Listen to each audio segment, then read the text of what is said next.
Hello and welcome. This is my new Ansible from Beginner to Advanced in No Time course. This time I'm going to provide this through the Monkey courses, and you're welcome with all your feedbacks, like comments, like critics, whatever. Please just send me an email, leave your comment. It's really more than welcome. So I have idea to show you how to use this really powerful and useful framework for your daily tasks. Even if you are a developer or in best case system administrator, or even if you are a beginner and want to learn something about this automation tool, this is right course for you for sure.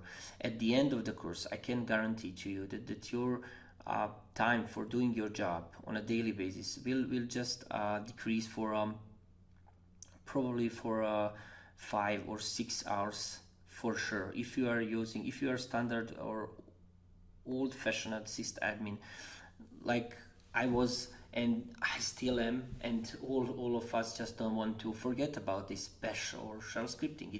It's cool, and Ansible is framework just to help us on this. So let's see what it offers. Just few more things about sysadmins mindset. So system administrator have typically been involved off from the developers and used to interact with the system by administrator, and they need to manage servers by hand, installing software manually, changing configuration, administering services, and on individual server. So as data center grow, as hosted application become more complex, as we already know how big this AWS thing, and it's really hard to even to realize how it's big this thing is, and it's really hard to scale manual system management as fast as application that they were enabling. So we search for something what is the best framework or some tool that we could use, and there is a bunch of tools. But why Ansible is so different than let's say Puppet, than Chief? Then in this case, I also work on a Salt.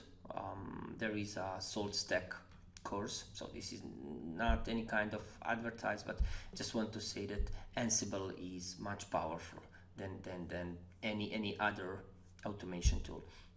Why?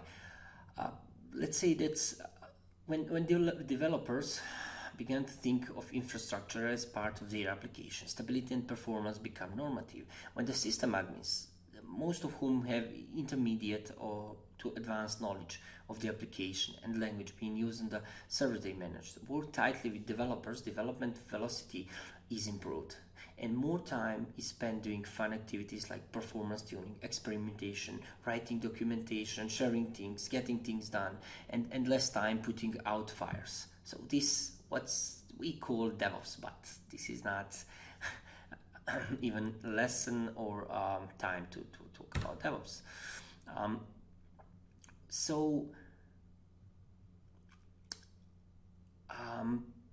As you know, whatever we are doing, we should leave documentation. Believe me, in a practice, in a real life, in a big company, there is no documentation. It's something that also you will see through this course why I really love. I'm in love with Ansible. So because they have astonish documentation, whatever you need to do, whatever they done for community, they really document this. So it's kind of the kernel of the Linux is the documentation for the Ansible, and so you can also just go through these slides. It's not problem for you. Probably I just want to summarize a few of the things, and as you already see, I really hurry to start working with you on this cool thing. So some admins still use this shell script to try to reach some level of sanity, and there is no so complex shell script that can handle all edge cases correctly while synchronizing multiple servers and configuration and deploying new code. It's really hard. Or even we need to jump with there is a things like continuous integration, continuous delivery, where we combine a lot of tools to achieve this. And there is a really reason why many developers and system admins stick to the shell script and command line configuration, because it's simple, it's easy to use, and there is a years of experience behind us using this bash and using these command line tools. Why forget about this? Why throw all these things and away and start learn new configuration language and the methodology? So here is where Ansible jump, and Ansible was built and continue to be improved by developers and sysadmins. So this is like from sysadmins to sysadmins, or from developers to developers, and vice versa.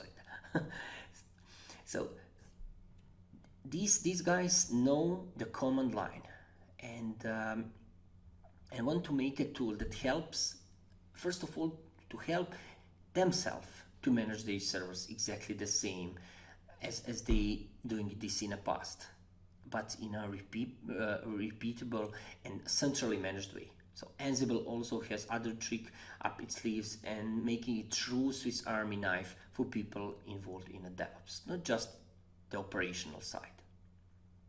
So Ansible works like pushing change out from managed system to all of your system by default, and require no extra software. This is really important. There is no need to install any kind of agent on a node or on a machine we want to manage with a Ansible. There is no any kind of install anything special, any kind of requirement, something. So this means there is no extra memory footprint, there is no extra daemon to manage. Even there is no daemon on a central Ansible central management side. So unlike most other configuration management tool. So let's just do fast and quick. This something what's maybe it's not so relevant, but let's just do quick comparison between Ansible and standard shell script code. So in an Ansible part from a playbook that you will see through this course. In one line, I am using this YAM module to install NTP service. So name of the service is NTP, and I'm going to put this in a state present. So what this means, this command is equivalent of running yum install NTP, but it's much more intelligent. It will check if the NTP is installed, and only if not, it will install it with the present. There is a like state latest, where it's going to install latest version or update current version to the latest one. So equivalent shell script is this one. So we are going to check with the RPM package if first we need to use if, and then check if there is not this package, and blah blah blah. So however, the above script is still not quite robust as Ansible, because what if the NTP date is installed but not NTP? But this script also need extra tweaking and complexity to match the simple Ansible YAM command, and so on and so on. So the other example is like here. On left side you will see one line where we are going to define define this service, and then using service module to define NTPD service, and we want to be this service to be started and want to be enabled on next restart or boot of the server. So, and on right side you will see equivalent shell script, which there is a bunch of things that we need to do and still we are not even close to this Ansible one line. Also you will see that this not necessarily need to be in a one line, but I just want to show you how Ansible solving these complex things. Okay, so We will start in a few minutes. I just want to show you how lab is configured for now. So through this course we'll probably upgrade this on a more than three nodes, but in this case we have one central management server where the Ansible is installed, and from this server we are going to push our playbooks to both of these Ubuntu and Oracle Linux distributions. So also we are going to execute playbook on the Ansible master itself. And that's all for now. So thank you one more time, and let's start, and happy learning.